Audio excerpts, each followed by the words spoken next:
Hello everyone, কেমন আছো সবাই? আশা করছি সবাই ভালো আছো, সুস্থ আছো। আমিও ভালো আছি। নতুন একটা ভিডিও নিয়ে চলে এলাম তোমাদের সামনে। সকাল সকালে এই যে দেখো ব্রেকফাস্ট খাবো বলে কিন্তু বসে পড়েছি। রুটি আর ডিমের ভুজিয়া। আজকে কিন্তু রুটি আর ডিমের ভুজিয়া আজকের সকালের ব্রেকফাস্ট। এই যে চলো এখন বসে খেয়ে নিই। বরকেও কিন্তু এই যে দিয়ে দিলাম, মানে একটা প্লেটের মধ্যেই কিন্তু দুজন খাবো। আর এখন তোমাদের সাথে ভিডিওটা শেয়ার করলাম, ওই কারণে কিন্তু একটা প্লেটে 4টাই রুটি নিয়েছি।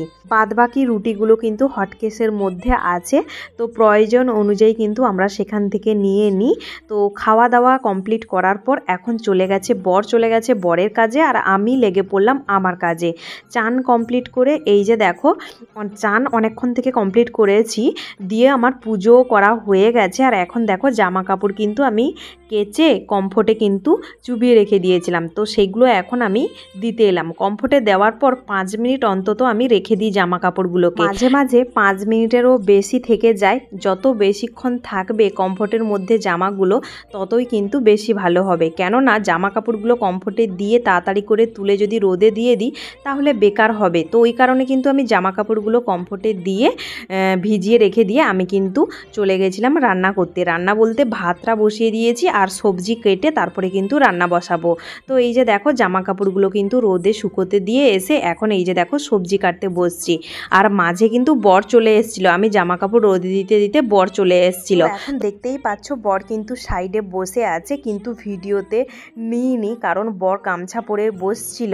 সকাল থেকে যেহেতু ডিউটির ড্রেস পরে গেছিল আর ভীষণ গরম পড়ে গেছে আমাদের এখানটায়, তো ওই কারণে কিন্তু প্রচুর গরম। এসে ও অন্তত শান্তিতে একটুখানি বসছিল, তো ওই কারণে কিন্তু ওকে আর ভিডিওতে নেওয়া হয়নি। তো এখন আমি বসে এই যে দেখো শাকগুলো কিন্তু কাটছি। আজকে লাল শাকের হচ্ছে ঘন্ট বানাবো, আলু বেগুন লাল শাক এইসব দিয়ে হচ্ছে একটা ঘন্ট বানাবো, আর হচ্ছে ঝিঙ্গে আলু দিয়ে পোস্ত বানাবো। বরবাবু কিন্তু আবারও যাবে ডিউটিতে, তারপর সেখান থেকে এলে কিন্তু ও খাবে, এখন কিন্তু খাবে না। আর ততক্ষণে আমার রান্নাটাও কমপ্লিট হয়ে যাবে। বেশি কিছু তো বানাবো না, লাল শাকের ঘন্ট বানাবো আর হচ্ছে ঝিঙ্গে আলু দিয়ে পোস্ত বানাবো। তো এখন দেখো বোতলগুলোতে জল ছিল না, তো এই কারণে কিন্তু আমি ওইদিকে রান্নাটাও চাপিয়ে দিয়েছি, এদিকে আবার বোতলের জলগুলোও কিন্তু ভরে নিচ্ছি। দেখতে পাচ্ছ ফ্লাক্সে আর বোতলে, তো এগুলো ভরে আমি এই টেবিলে রেখে দিব। আর এদিকে দেখো ঝিঙ্গে আলু কাটা হয়ে গেল, আর এদিকে আমার লাল শাকের ঘন্টও কিন্তু কমপ্লিট হয়ে গেছে, বানানো হয়ে গেছে। তো ঝিঙ্গে আলুটা পোস্ত হয়ে গেলেই কিন্তু আমার রান্নাটা কমপ্লিট হয়ে যাবে। এই যে দেখো ছোট ছোট করে কিন্তু ঝিঙ্গে আলু কেটে নিয়েছি। আর ঝিঙ্গে পোস্ত বানানোর জন্য যা যা উপকরণ লাগবে তো সেগুলো এই থালাটার মধ্যে নিয়ে রেখেছি। দেখতে পাচ্ছ এই যে দেখো পোস্ত, কালো জিরে, আদা, তেজপাতা, তো এইগুলো এখন আমি একটা পেস্ট বানাবো। এই যে দেখো আমি এখন পেস্টটা বানানোর জন্য কিন্তু আমি সব কিছু নিয়ে নিচ্ছি। এই যে দেখতে পাচ্ছ মিক্সারের মধ্যে আদা নিয়েছি, কাঁচা লঙ্কা নিয়েছি, আর দেখো পোস্ত নিলাম, আর নিলাম 2 চামচ এই যে দেখো জিরে নিলাম।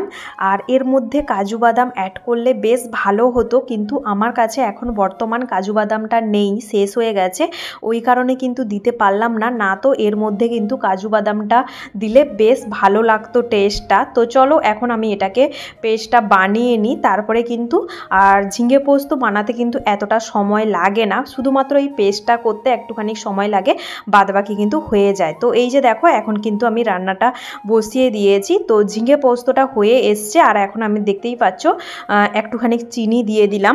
আমি এদিকে রান্না করতে থাকি আর তোমাদের কয়েকটা করা প্রশ্নেরও উত্তর দিয়ে ফেলি। চলো, তোমরা অনেকেই আমাকে জিজ্ঞাসা করো যে আমার বরের ভাই বোন কতজন। তো আমার বরের ভাই বোন হচ্ছে 2 ভাই 1 বোন, মানে আমার হাজব্যান্ডকে নিয়ে কিন্তু 2 ভাই, আমার বরই হচ্ছে বড় আর একটা ছোট দেওয়ার আছে আমার, আর বোন হচ্ছে একটাই, মানে আমার ননদ হচ্ছে একটাই ননদ। তো তোমরা যারা আমার বাড়ির ভিডিওগুলো দেখেছো তারা মেবি দেখে থাকবে। তো ওরা হচ্ছে ভিডিওতে আসতে একটুখানি লজ্জা পায়, ওই কারণে কিন্তু ওদেরকে খুব একটা ভিডিওতে নেওয়া হয়নি। এসছে তাও মাঝে মধ্যে কিন্তু ওরা আসে ভিডিওতে, যেহেতু আমি বাড়িতে খুব একটা গিয়ে তো আগে ভিডিও বানাতাম না, তোমরা অনেকেই জানো আমি কিন্তু কোয়ার্টারে থাকাকালীনই ভিডিও বানাচ্ছি, ওই কারণে কিন্তু আমি যখন বাড়ি যাই 1 মাসের জন্য তখন কিন্তু ওরা একটুখানি লজ্জা পায়, তাও কিন্তু আসে মাঝে মধ্যে ভিডিওতে, তোমরা তো দেখো।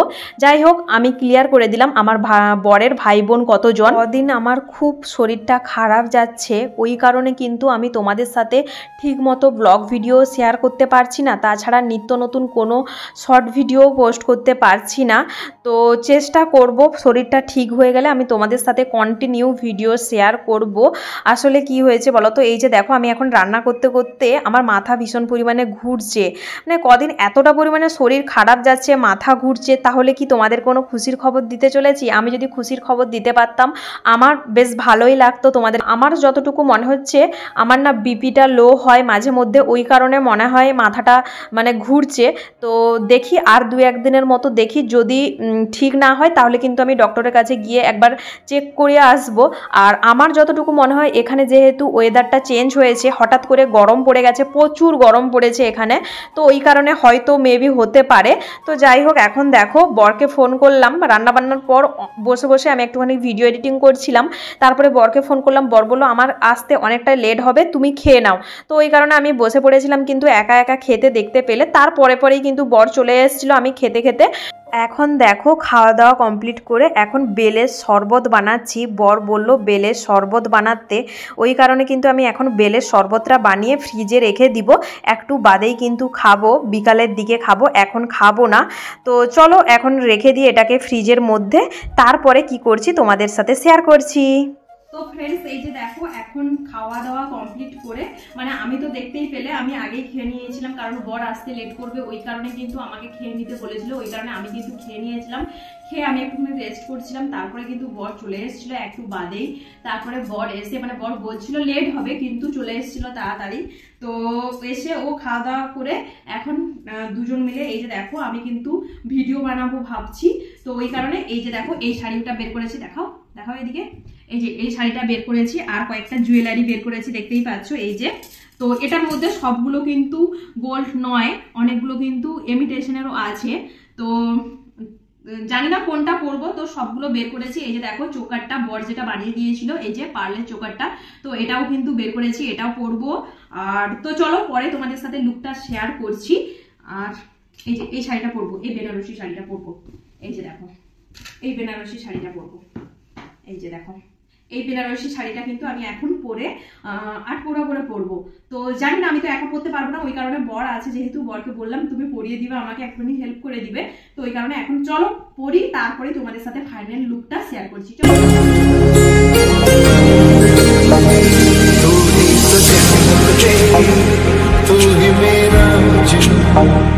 तू ही तो मन्नत मेरी, तू ही रूह का सुकून, तू ही अखियों की ठंडक, तू ही दिल की है दस्तक, और कुछ ना। এই যে দেখো এটাই হচ্ছে আমাদের ফাইনাল লুক। এই যে আমার শাড়িটা পরে ফেলেছি, দেখতেই পাচ্ছ, কেমন লাগছে অবশ্যই কিন্তু কমেন্ট করে জানিও।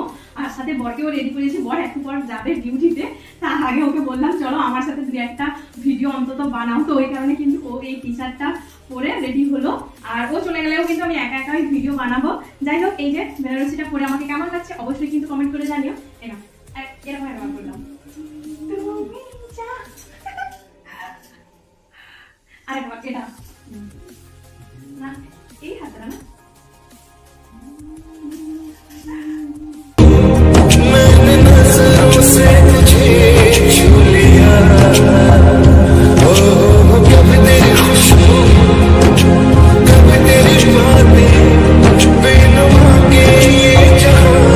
হঠাৎ রেডি হলাম দুজন আজকে কি কিছু আছে নাকি না, আজকে তেমন কিছুই নেই। আসলে একটুখানি মন হলো আজকে সাজগোজ করতে। সব সময় তো এমনি এই সারাদিন কাজ আর কাজ নিয়েই থাকি, তো ওই কারণে আজকে কিন্তু একটুখানি আমার ইচ্ছে করছিল সাজগোজ করতে। তো ওই জন্যই আজকে সাজগোজ করে ভিডিও বানাচ্ছিলাম, সঙ্গে বরকেও একটুখানি রেডি করিয়েছিলাম। তো এখন দেখো এসছিলাম দুজন, একটুখানি একটা দরকার ছিল ওই কারণে কিন্তু এসছিলাম। বর এসছিল বরের দরকারে, আর আমি এই যে দেখো এখন কিন্তু ফাস্ট ফুড দোকানে চলে এসেছি। কি নিতে বলো তো, কি নিচ্ছি বাড়ি গেলে তোমাদেরকে দেখাবো যে কি নিতে এসেছি। তো অর্ডার করে একটুখানি দাঁড়িয়েছিলাম, ওয়েট করতে হয়েছিল, কারণ এক দোকানে দেখতেই পাচ্ছ ভিড় আছে, ওই কারণে কিন্তু দাঁড়িয়েছিলাম। এই যে নেওয়া হয়ে গেছে, এখন যাব কোয়ার্টারে গেলে তো এখন চলে এসেছি কোয়ার্টারে এসে এখন তোমাদেরকে দেখাবো যে কি নিয়ে এসেছি, আর আমরাও খাবো এখন বসে বসে দুজন মিলে। চলো প্যাকেটটা খুলে দেখাই কি নিয়ে এসেছি এর ভেতরে।